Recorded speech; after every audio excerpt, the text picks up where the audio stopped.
morning. So this might end up being like a two-part video because I might end up doing a second one. So you might end up like seeing two videos that kind of say the same thing. Wednesday and Thursday, I encountered two situations that bring up this topic. One was a big draft crossed horse had never seen a mini or a goat before, apparently. We're going to assume that based on his reaction. And he was really, really upset about it. Like, dangerously upset about it. Like, running around and spilling all his marbles everywhere he went. He was losing his mind. And being the size that he is, was absolutely dangerous. He could not, recognize, the human in front of him kind of thing. He was running into the panels on the round pen. He just was literally, absent in, self-preservation even. He wasn't even paying attention enough to care about himself. So, that horse needed to be brought back into focus. So he needed to be able to be helped into focusing on me or his owner and on his feet. So what you do is you ask the horse to go sideways or backwards, anything that causes a not instinctually natural forward motion. So crossing their feet over to go sideways or backing up causes them to have to connect their brain to their feet. Therefore, if their brain is connected to their feet, they can't entertain two thoughts at one time. They're going to stop thinking about that and start thinking about what their feet need to do so they don't fall down. So I do a lot of back and forth crossover kind of things, like send them that way and be like, you know what, I changed my mind, go that way. No, you know what, I changed my mind, go that way. And I just keep doing I changed my mind things, right? Or backing them up around things, or backing them up and then telling them to cross their front feet over and go that way. And then, inviting them forward only a few steps, because the more you invite them forward, the faster it's like you hit the accelerator again. But what that particular thing, and then I had another situation. I'm going to just tell you both situations. I'm going to tell you what the important lesson there is. The other situation was a 6-month-old filly is starting to go through her stages, and they go through stages of biting, they go through stages of rearing up, they go through stages of spinning around, flipping their ears back, they go through there's stages. I've raised enough horses to know that that's kind of I can almost say, at this age, they do this. At this age, they try this.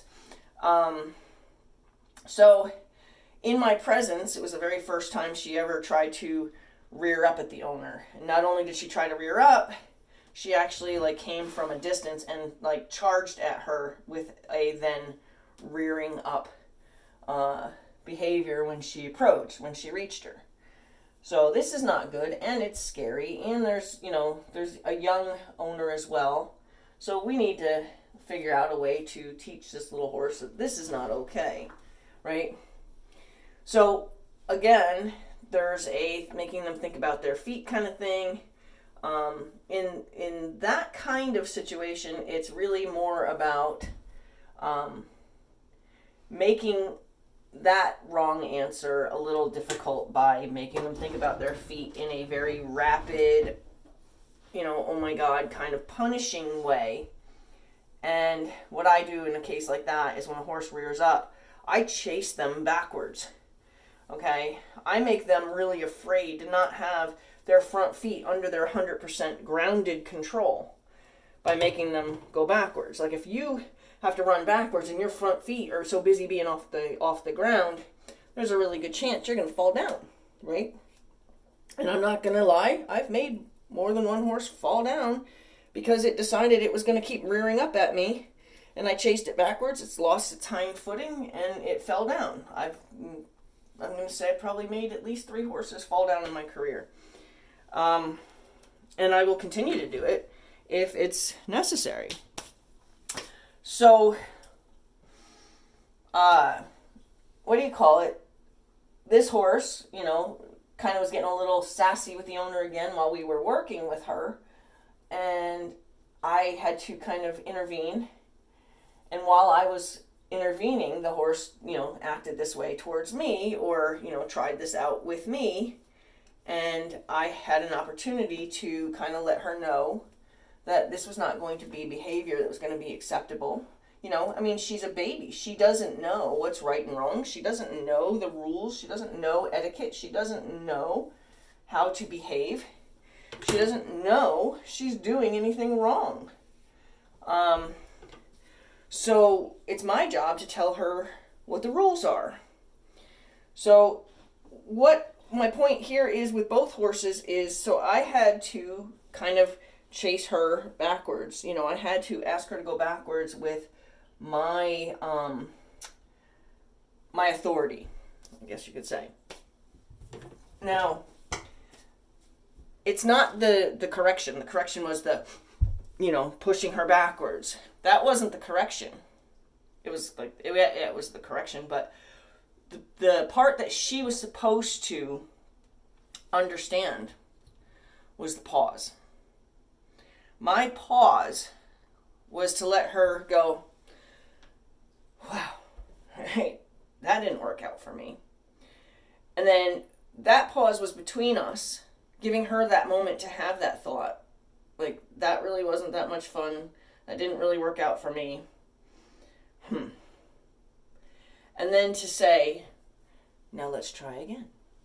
Kind of like if you remember being a kid and you were throwing a temper tantrum or something, and your mom and you were about to go into a store, and your mom paused before you guys walked into the store and let you have your little temper tantrum outside before you went into the store, and your mom wasn't going to bring you in the store until you calmed down. And then once you calmed down, your mother would look at you and say, now are we going to behave? Okay, then we'll go in. Right? That's kind of, and that's the message. Like, are you going to calm down now? Good.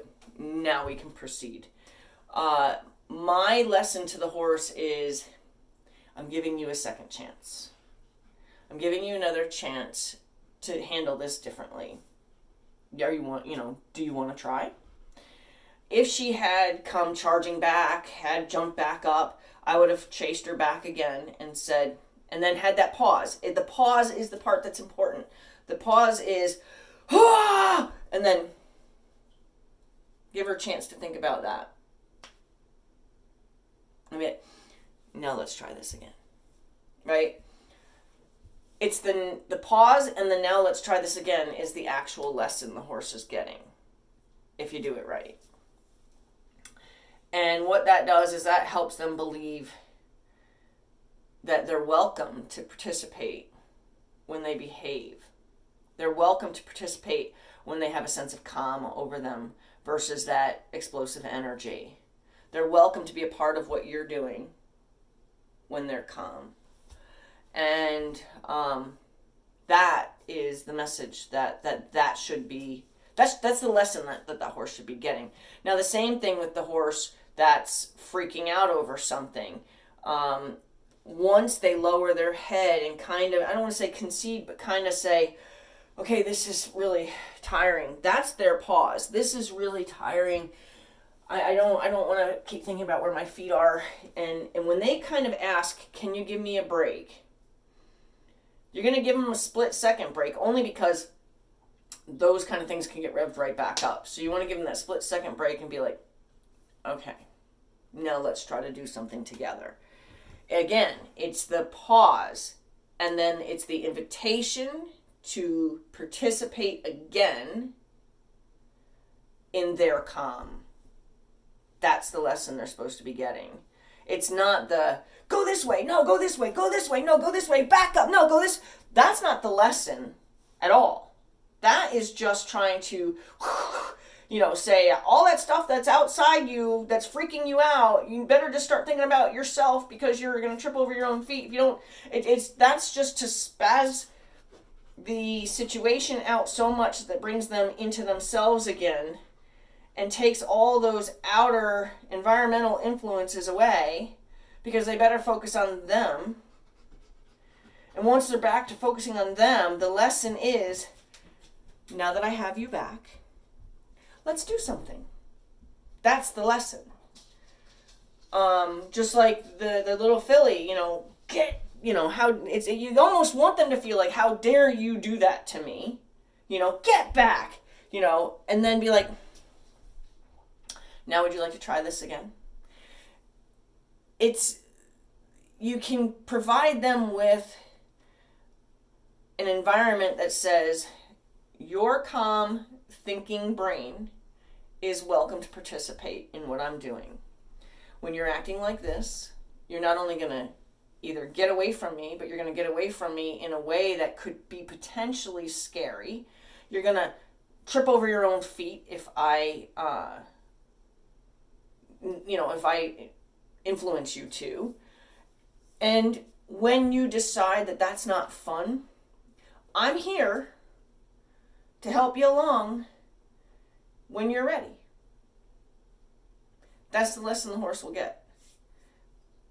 It's something that's hard to teach somebody else to do, but both people that I worked with, I tried to teach that lesson. It's a very hard lesson to teach, I think, because knowing how much energy to use without it being so explosive that the horse actually gets worse. It's like matching their energy plus 5. You know what I mean? It's like you got to be at least as hot as they are, and then you got to add a little more heat so that they become more focused on you. Because if they stay hotter than you, they never have a reason to look at you. You have to get hotter than them. But you don't want to go like, full torch. You want to just say, hey, I can be crazy too. Which would you prefer? And then but I'm willing to calm, and we can just do this in a quiet way. What do you think? You want to try that? So that's the message I'm trying to, probably repetitively tell you right now. I'm going to probably do another video of it, and I'm probably going to even do a writing, because I think this is such a valuable thing for people to understand, that it's not the correction of, that the horse should learn from. It's the, now, would you like to try this again? That is the message the horse is supposed to learn from.